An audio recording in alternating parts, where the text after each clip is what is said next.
A lot of photographers are torn between the gear doesn't matter thing and the gear does matter thing.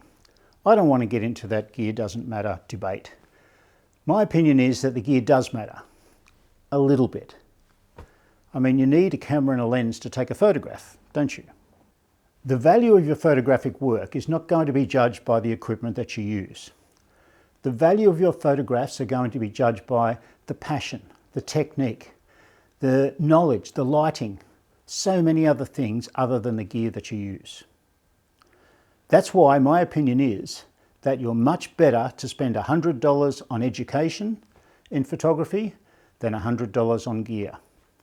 That $100 you spend on quality education is going to make such a huge difference to the results that you get and the photographer that you are compared to $100 that you spend on extra gear.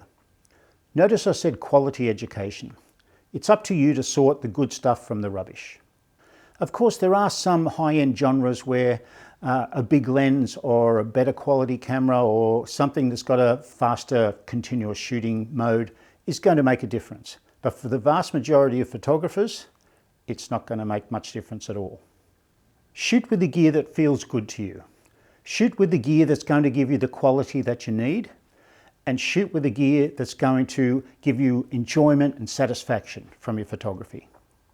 Look at the old masters of photography. They produced stunning images with very basic equipment. If you want to get better at photography, learn exposure, learn composition, learn lighting, learn depth of field. All of those things are going to make it so much easier for you to produce beautiful images telling the story that you want to tell.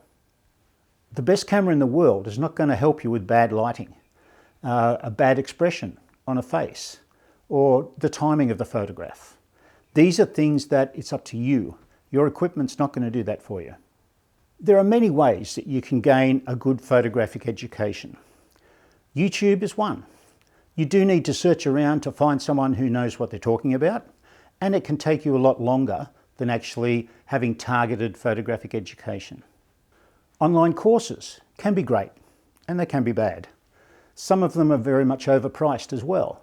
So try a little bit. See if you can get a lesson at a lower charge, just so that you can test it out and see if it's what you're really looking for. My opinion is that the best education you can get is from a mentor in your local area. One-on-one personal lessons that you can do one at a time and just pay as you go. That way you can target it to your needs. You're not learning a whole lot of stuff, you're not paying for a whole lot of stuff that you really don't need. Whatever way you go, try not to fork out a lot of money up front before you actually know what the content of the course is going to be. While you're learning these skills, help yourself by extending your comfort zone, gaining more people skills. Think about the emotion in your work and experiment with out-of-the-box techniques. As I said before, use the equipment that's going to give you the quality that you need. I don't like talking about myself, well, actually I do, that's why I'm here, but I've run a successful wedding, portrait, glamour photography business for the last 30 years by using an APS-C camera and a kit lens. Previous to the digital age, I used an FM2, basic Nikon manual film camera. Now, I sold thousands of prints during that time, right up to 1 metre by 1.5 metres, which is huge, 5 foot by approximately 4 foot for those people who are still imperial. And the quality was amazing from that small $900 APS-C camera. Look at this image. This is what I'm talking about. This is greater than life size. This image is 1 metre by 1.5 metres. If I can do that with my APS-C camera, why would I fork out $5,000 for a larger full-frame camera? Now, having said that, I do have a larger full-frame camera. It's just a basic D750, and it's a great camera, but I don't use it for my normal work. The only time I tend to use it is when I'm doing these YouTube videos, because I feel a bit inadequate shooting on my APS-C D5600, while all these other YouTube videos are made by photographers with their supersonic, huge, full-frame cameras. So that's my inadequacy. It shouldn't be yours. Now, we're all being sold the illusion that the more we spend on a camera, the better our images are going to be. I could spend $10,000 on a whoop-de-doo high-end A64 with a P427A, but it's not going to make my photography any better.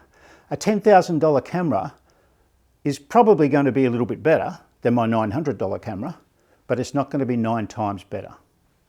Now, I'm not saying that all small frame kit lenses are going to give you amazing results. Mine does, and I'm quite happy with it. I know some other manufacturers may have kit lenses that aren't quite as good. You may not be happy with the results that you get. But if I can get that sort of quality out of my kit lens, and I'd rather use that smaller APS-C camera, it's easier, feels better to me, I enjoy my photography more, then that's what I want, and that's what I'll continue to do. Now, this advice doesn't only apply to cameras. Flashes, lighting equipment, backgrounds, modifiers, all of those sort of things, you don't need to spend a fortune on the high-end stuff. Often the low-end stuff is as good or better than the high-end stuff. I've seen the reviews. I've had people with honest opinions tell me that the high-end stuff is no better than the low-end stuff. In fact, the low-end stuff often works more reliably and is more efficient than that high-end stuff is. I know you may think this is predictable because I'm a photographic educator, so why wouldn't I try and push the fact that photographic education is better? But it is. It makes a huge difference. The benefits of quality photographic education are so much greater than the benefits of buying more gear or buying better gear or spending more money on gear. If you've already got good quality gear, as many of you will have, don't think I'm picking on you. I love the fact that you've invested in your photography. Just make the next step, getting the education to get the full benefit out of the results that you get out of that equipment that you have. Now, some people get a buzz from using the best gear. I have friends who love buying the latest camera every year. They take 2 or 3 shots during the year in that gear, but their hobby is owning and using the best quality gear that they can buy. That's their enjoyment. That's fine.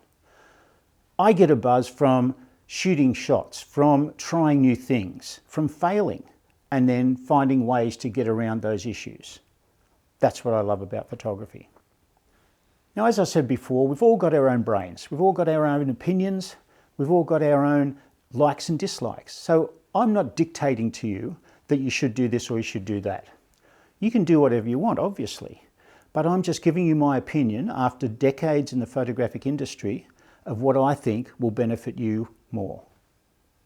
So my advice to you is to educate yourself, shoot as much as you possibly can, assess the results and see how you can improve, and then get out there and do it again. That's how you make yourself into a better photographer.